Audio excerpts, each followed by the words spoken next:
અને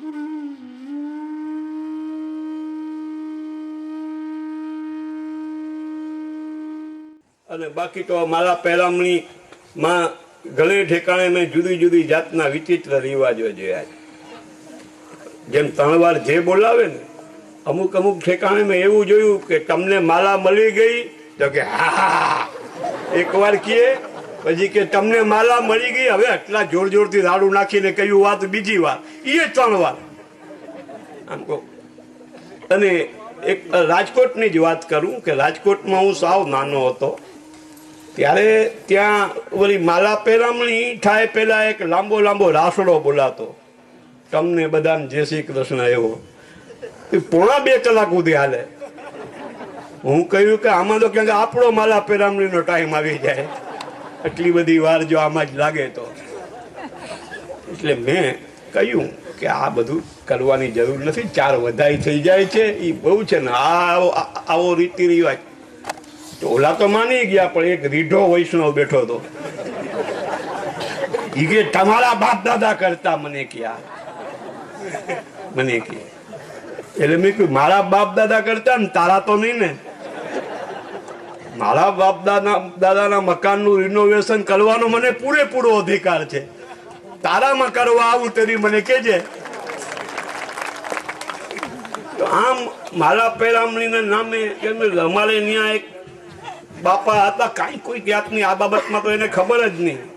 હવે એ મુંબઈમાં એને કોઈક ઉપાડી ગયું ટેક્સીમાં કે હાલ મારા પહેરામણી થાય છે. ઓલા આવ્યા, આમ ખેસ બેસ નાખેલી હતી, કે કોણ છે, તો કે મુખિયાજી છે.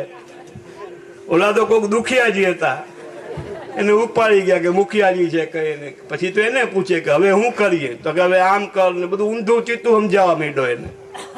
પણ એમાં કોઈ નહીં, બધા ભૂતના ભાઈ ભેગા થયા હતા. એને એવી માલા પહેરામણી કરાવી કે મારી પાસે આવીને વર્ણન કર્યું કે હું કરાવ્યું, તો કે બધાને 2-4 જણાને ધરાવ સાફા બંધાવ્યા.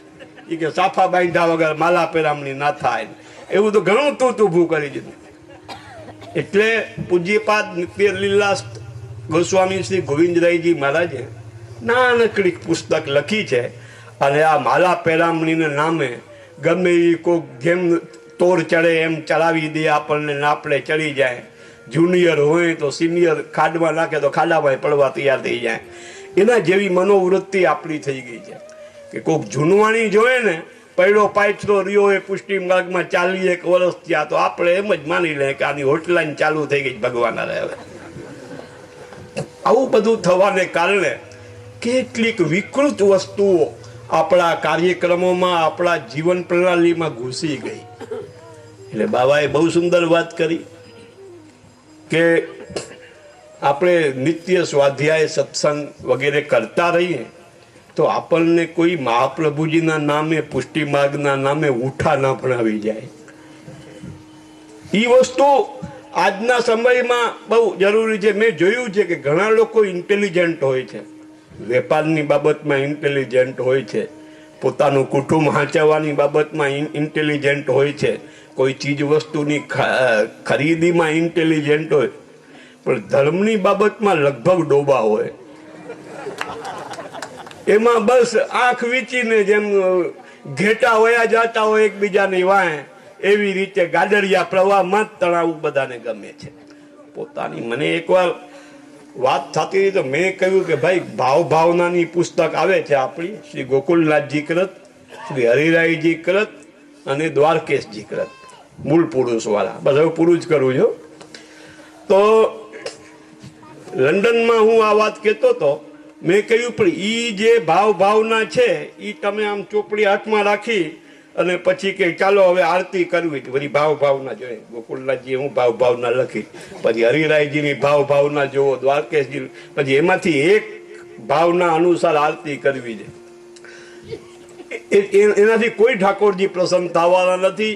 મેં કહ્યું એ બધી ભાવનાઓનું આપણને સ્વાધ્યાય એ માટે જરૂરી છે કે એ ભાવના વાંચતા વિચારતા ભાવન કરતા ચિંતન કરતા જ્યારે આપણી પોતાની સ્વયં ભાવના પ્રગટ થશે તેથી ઠાકોરજીનો સાનુભાવ થશે.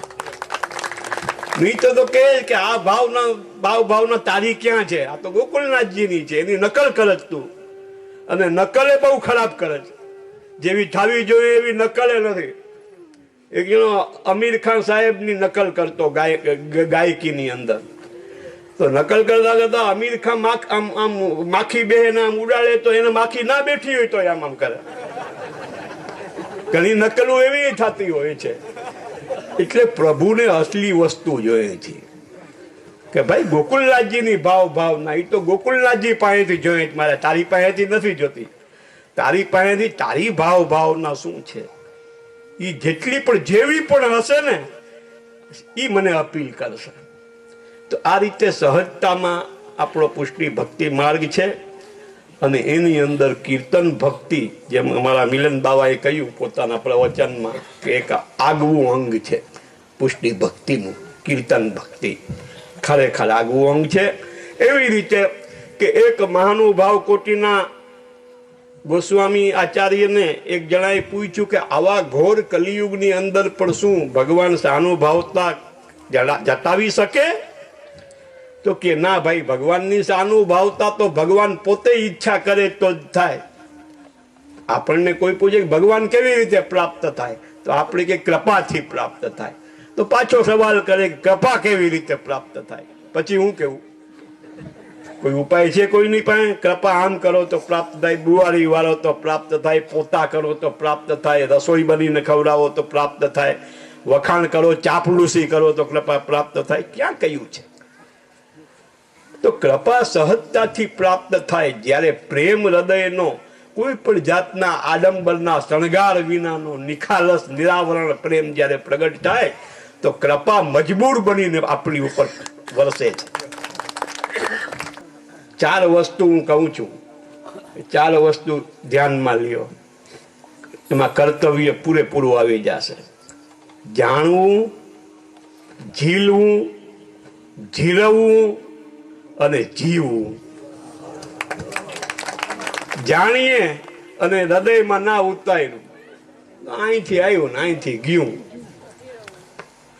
ઝીલું, પણ જો જીરવું નહીં તો બધું પાછું ઢોળાઈ જાય. એટલે જાણવું, ઝીલું, જીરવવું અને પછી જીવવું. જો એમ આ 3માંથી તબક્કામાંથી પસાર થઈને પછી જીવીએ ને તો જીવન જીવવાનો ખરો આનંદ આપણને પ્રાપ્ત થાય. એટલે તો મહાપ્રભુજીએ આપણું જ્ઞાન વધે એના માટે ગ્રંથો બનાવ્યા. આપણે ઝીલી શકીએ એ માટે ગ્રંથો એટલા સચોટ અને સરળ બનાવ્યા કે તરત જ આપણને સમજાઈ જાય, કઠિન ના લાગે. અને જીરવવાને માટે તો વિવેક ધૈર્યાશ્રયમાં ધૈર્ય બતાવ્યો જ છે. અને જીવન પ્રણાલીના રૂપમાં આપણને પુષ્ટિ માર્ગ આપ્યો. બસ પ્રભુ ને મહાપ્રભુ આપણા ઉપર એવી કૃપા કરે કે આપણે આ પુષ્ટિ માર્ગને જાણીએ, ઝીલીએ, જીરવીએ ને જીવીએ. વલ્લભાથી